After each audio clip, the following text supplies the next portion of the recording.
తెలంగాణలో మళ్ళీ దుబాయ్ బాట. ఆ పిక్ చూడండి. ఇదేదో సినిమా కోసమో లేకపోతే ఏ షార్ట్ ఫిల్మ్ కోసమో తీసిందైతే కాదు. ఇది ఎక్కడ? సిరిసిల్ల జిల్లా ఎల్లారెడ్డిపేట మండలం దుమ్మాల్లో గల్పుకు బయలుదేరుతున్న మాల్యాల బాబుని పట్టుకొని రోధిస్తున్న కుటుంబం. ఒక్కసారి చూడండి వీళ్ళ బాధ. మళ్ళీ ఎందుకు వస్తుంది చెప్పు? మళ్ళీ దుబాయ్ పోవాల్సిన బాట, మళ్ళీ పోయి ఆ గల్ఫ్ కష్టాలు అన్నీ చూస్తున్నాం. అంటే కుటుంబం సభ్యులకు దూరమై, ఇటు పిల్లలకు దూరమై, అటు భార్యకు దూరమై, ఇటు అన్నదమ్ములకు దూరమై, తల్లిదండ్రులకు దూరమై, ఆడికి పోతే వస్తాడో రాడో కూడా తెలియని పరిస్థితుల్లో మళ్ళీ కూడా తెలంగాణ పరిస్థితులు బాగుపడ్డాయి, కొంచెం పచ్చగా ఉన్నాము, హమ్మయ్య అని కొంత రిలాక్స్ అవుదాం అనుకున్న నేపథ్యంలో, కొంత ఊపిరి పీల్చుకుందాం అనుకున్న నేపథ్యంలో 9.5 ఏళ్ళు అట్ట గడిచిపోయినాయి. కాస్త నిమ్మలంగా ఉన్నాం రా నాయన, మన ముద్ద మనం తింటున్నాము, ఎవరి దగ్గర చేయి జాచకుండా ఆత్మ గౌరవంతో బతుకుతున్నాం అనుకుంటే మళ్ళీ గల్ఫ్ బాట పట్టే పరిస్థితి వచ్చింది.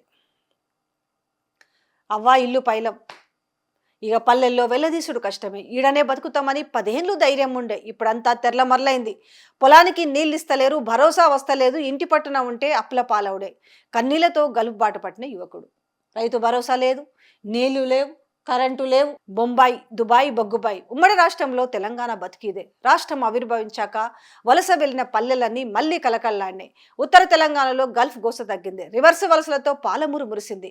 మన పొలాల్లో పదల కోసం ఉత్తరాది నుంచి వచ్చిన వలస కూలీలెందరూ 10 ఏళ్లు రాజసంగా బతికిన తెలంగాణ పల్లెల్లో మళ్ళీ ఇప్పుడు వలసల వలపోత మొదలైంది. ఉపాధి లేక పంటలు పండక అప్పుల పాల యువత గల్ఫ్ బాట పడుతున్నది. ధైర్యం సడలి బతుకు తెరువు కోసం ఎడారి దేశాల వైపు చూస్తున్న మాల్యాల బాబు లాంటి వాళ్ళు ఎందరు. వార్త మొత్తం అవసరం లేదు, కొంచెం కొంచెం చూస్తేనే అర్థమవుతుంది కదా మళ్ళా గోసేంది. ఎప్పుడు దీనికి ఒకటి అనేది బొంబాయి, దుబాయ్, బొగ్గుబాయి. సో ఉమ్మడి రాష్ట్రంలో ఈ బతుకుండే. తెలంగాణ వచ్చినాక 14 నుంచి మెల్లమెల్లగా నీళ్లు కావచ్చు, కరెంటు కావచ్చు, రైతులకు ఒక పెట్టుబడి సాయం కావచ్చు, రైతు బంధు రూపంలో, ఇక ఒక్కటి కాదు, ఒక మధ్యతరగతి దిగువ కుటుంబాలకు కావచ్చు, అన్ని విధాల ప్రభుత్వాలు ఆదుకుంటే ఏమవుతుందని అంటే వాళ్ళకు ఒక ఉపాధి హామీ మీద, వాళ్ళకు ఒక భరోసాని కల్పిస్తే ఉపాధి మీద వాళ్ళకు కూడా ఆ కుటుంబాన్ని పోషించుకోవడానికి ఒక ధైర్యం ఉంటుంది. కాకపోతే ఉన్న పరిస్థితి ఏముంది? రుణమాఫీ ఇచ్చినావా, ఇయ్యలేదా చెప్పుర్రి అంటాడు. ఆ నుంచి వాళ్ళు లేదు లేదని చేతులు ఊపుతుంటారు. కానీ ఇలా మాత్రం మీ గుండె మీద చేసుకొని చెప్పి మీకు రుణమాఫీ చేయలేదా 100% అనేది. అసలు గుండె మీద చేసుకొని చెప్పాల్సింది ఎవరు తెలుసా? సీఎం సాబ్ మీరు చెప్పాలా, మీ వ్యవసాయ శాఖ మంత్రి చెప్పాలి, మీ ఆర్థిక శాఖ మంత్రి చెప్పాలా. గుండె మీద చేసుకొని నిజంగా మనం ఎంతమందికి రైతు బంధు ఇచ్చి రైతుకి రుణమాఫీ చేసినాం అనేది. నేను అందుకే ఇంతకుముందు వీడియోలో చాలా సందర్భాల్లో చెప్పిన, ఒక గ్రీవియన్స్ సెల్ పెట్టండి, ఒక బాక్స్ పెట్టండి, మీరే వచ్చి అసలు ఎంతమందికి రుణమాఫీ అయిందని పెట్టుర్రి. ఒక బాక్స్ ఎంతమందికి రుణమాఫీ అయింది అనేది, ఇంకొకటి ఎంతమందికి రుణమాఫీ కాలేదని పెట్టుర్రి. మీకే క్లారిటీ వస్తుంది కదా. ఇందులో పెద్ద నిగూఢమైన రహస్యం ఏమీ లేదు కదా. తర్వాత రైతు భరోసాకు సంబంధించి మేము చాలా ఘనంగా అంటిమే, వాళ్ళు ఇస్తే అంత అంటే మేము ఇస్తే ఇంత అంటిమే, అంతన్నాడు ఇంతన్నాడే గంగరాజు లాగానే కదా పరిస్థితి తయారైంది కూడా.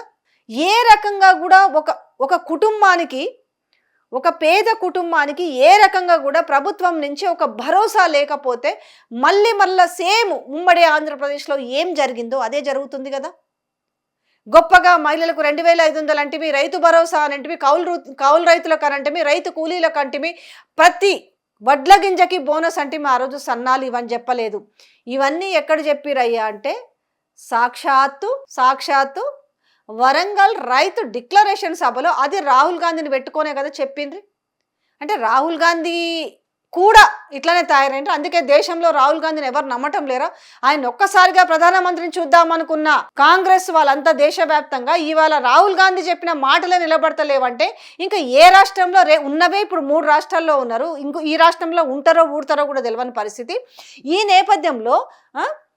నేపథ్యంలో మళ్ళా కూడా వీళ్ళందరూ కూడా ఈ ఒక్కసారి ప్రభుత్వం కళ్ళు తెరుచుకుంటే మంచిగుంటుందేమో, ఒక్కసారి జరుగుతున్న విషయాలను చూసి ప్రభుత్వం అనేది కళ్ళు తెరిస్తే మంచిగుంటుందేమో. తెలంగాణ మళ్ళీ దుబాయ్ బాట పట్టిందనడానికి ఈ ప్రభుత్వంలో తెలంగాణ ప్రజలు ఎంత ఆనందంగా ఉన్నారు, ఎలాంటి సమస్యలు ఫేస్ చేస్తున్నారు అనే దానికి రెండో బేరీజ్ వేసుకో. ఆనందంగా ఉన్నారనేసి మీరు సభలు సమావేశాలు ప్రెస్ మీట్లో చెప్తున్నారు. ఇగో ఈ పరిస్థితి ఉందనేసి ఇది బతుకు చిత్రం.